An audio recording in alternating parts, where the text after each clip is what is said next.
This feature allows you to place saved 3D views in a queue for rendering final high-quality images.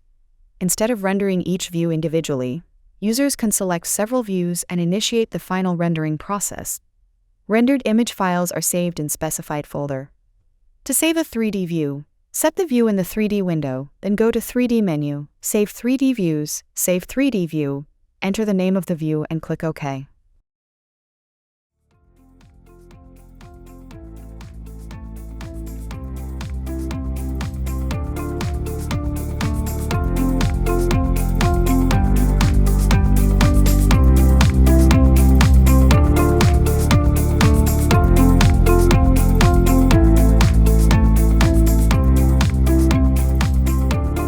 After saving the 3D views, go to File menu, Export Batch Render.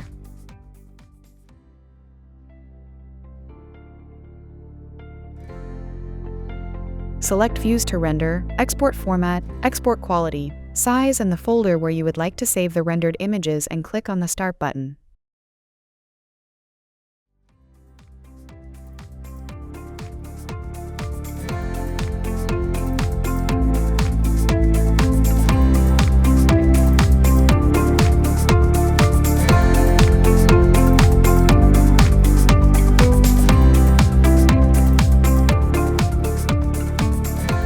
The program will then automatically start rendering those views and save them in the folder you have chosen.